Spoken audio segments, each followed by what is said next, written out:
আল্লাহ রাসূল বলতেছেন কাউসার হলো একটা জান্নাতি নহর, যার মধ্যে আল্লাহর অনেক রহমত রয়েছে, মর্যাদা রয়েছে। আল্লাহ রাব্বুল আলামিন ওয়াদা করেছেন আমাকে কাউসার দান করবেন কিয়ামতের দিন। সুবহানাল্লাহ। আল্লাহ রাসূল সাল্লাল্লাহু আলাইহি সাল্লাম বললেন কিয়ামতের দিন এই কাউসারের পানি আমি নিজ হাতে আমার উম্মতদেরকে পান করাবো। কাউসারের পান পাত্রগুলোর সংখ্যা হবে আসমানের উপরে যতগুলো তারকা রাজি রয়েছে তার সমান। সুবহানাল্লাহ বললেন না? যতগুলো তারকা রাজি রয়েছে পান পাত্রগুলো হবে তার সমান। লোকজন চতুর্দিকে ঘিরিয়ে ধরবে কিয়ামতের ময়দানে, তারা হাউজে কাউসারের পানি পান করবে। একদল ফেরেশতা আসিয়া তাদেরকে বাধা প্রদান করবে আর বলবে যে তোমরা দূরে সরে যাও, দূরে সরে যাও। আল্লাহ রাসূল বলতেছেন আমি সেই সময় বলবো, হাদিসে এইভাবে আসছে, আমি বলবো যে তাদেরকে তোমরা তাড়াইয়া দিও না আমার এই উম্মত। আল্লাহ রাব্বুল আলামিন বলতেছেন রাসূল এগুলো আপনার উম্মত না, আপনার সময়ের উম্মত, ঠিক আছে, কিন্তু ভালো করে লক্ষ্য রাখার বিষয় হলো তারা আপনার মতের ভিতরে আছে না আপনার মতের বাহিরে আছে। আপনার মতের বাইরে যারা আছে আর আপনার উম্মত নাই।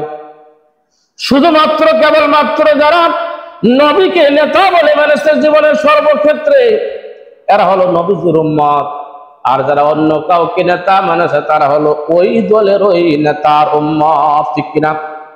কিয়ামতের দিন কঠিন মুসিবতের সময়ে রাসূলের উম্মত ছাড়া হাউজে কাউসারের পানি পান করার মতো আর কারো ক্ষমতা হবে না।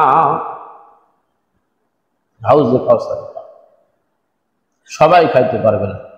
আল্লাহ রাসূল সাল্লাল্লাহু আলাইহি সাল্লাম বলতেছেন হাউজে কাউসারের পানি দুধের চাইতেও সাদা হবে আর মধুর চাইতেও মিষ্টি হবে। সুবহানাল্লাহ। যারা একবার হাউজে কাউসারের পানি পান করবে কোনদিন তার জীবনে আর তৃষ্ণা লাগবে না। হাউজে কাউসারের পানি আল্লাহ রাসূল বলেছেন কিয়ামতের শেষে জান্নাত জাহান্নামের যখন অবস্থা শুরু হয়ে যাবে হাউজে কাউসারের মাথাটা মুখটা এটা জান্নাতুল ফেরদাউসের মাঝখানে টানিয়ে নিয়ে যাওয়া হবে। সুবহানাল্লাহ। ইয়েমেনের রাজধানী সানা থেকে শুরু করে আইলাত পর্যন্ত যত বড় জায়গা অবস্থান করতেছে এত বড় জায়গা মিলিয়ে হাউজে কাউসারের জায়গাটাকে করা হবে। মুফাসসিরে কেরামগণ লিখেছেন লোহিত সাগর যত বড় জায়গায় অবস্থান করতেছে এই লোহিত সাগর থেকে কিয়ামতের দিন হাউজে কাউসারে পরিণত করা হবে। সুবহানাল্লাহ। হাউজে কাউসার এটি সেই সময়ে নাজিল হয়েছে। কাউসারটি যে সময় আল্লাহ রাসূল সাল্লাল্লাহু আলাইহি সাল্লামের এক পুত্র সন্তান ছিলেন, তিনি মারা গেছেন। কয়জন? 4টা কন্যা সন্তান আর একজন পুত্র মারা গেছে। তো আল্লাহ দিলেন তো দিলেন, আবার নিলেন কেন? প্রশ্ন জাগে না? দিলেন বেশ ভালো কথা, আবার উঠে নিলেন কেন?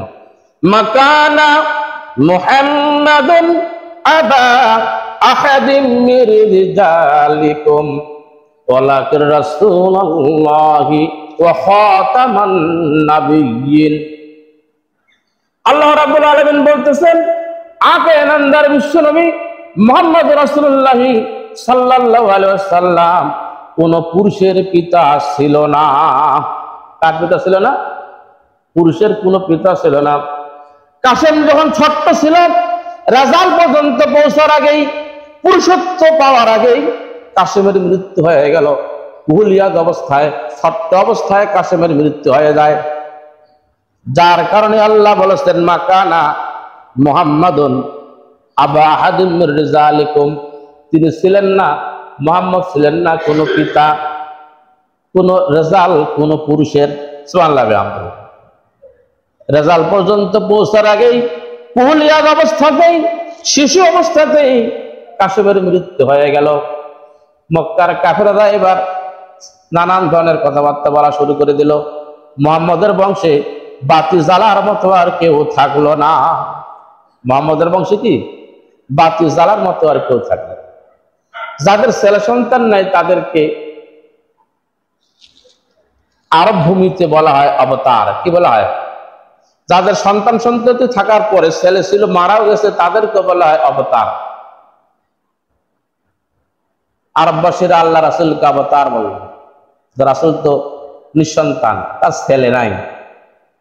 মেয়ে থাকলে আর কি হবে, ছেলে না থাকলে হয়? তার বংশ তো আর বাতি জ্বালার মতো কেউ থাকলো না। রাসূলের নাম নিশানা নেওয়ার মতো আর কেউ থাকলো না। নাউজুবিল্লাহ বললেন না? আল্লাহ বলতেছে রাফা'না লাকা যিকরাক। রাসূল কি বিষয়ে তারা আপনার ব্যাপারে মন্তব্য করে? আপনার নাম, আপনার সেম, আপনার যশ খ্যাতি আমি বুলন্দ করে দিলাম। সুবহানাল্লাহ। গোটা বিশ্বে রাসূলের নাম এখনো আছে না নাই? কিয়ামত পর্যন্ত রাসূলের সম্মান ইজ্জত থাকবে কি থাকবে না? থাকবে না। আবু জেহেল একটা মানুষের নাম খুঁজে পাওয়া যাবে নাকি? আবু জেহেল বাংলাদেশে নাই তো অন্যান্য দেশে আছে না? আবুল আহাব, উতবা, সাহেবা আছে, পাওয়া যাবে। ওয়ারাফা'না লাকা যিকরাক। রাসূল আপনার নাম, আপনার সেম, আপনার যশ খ্যাতি আমি গোটা জাহানের বুকে আমি বুলন্দ করে দিব। মুসলমানদের সামনে মুহাম্মদ আছে না নাই? আছে নাই? সেদিন একটা নাম দেখলাম, মোহাম্মদ আলী। মোহাম্মদ আলী। সুবহানাল্লাহ। দুইবার মোহাম্মদ আলী। তাহলে মোহাম্মদের নাম নেওয়ার মতো লোক আছে না নাই? আছে যে, শুধু তাই না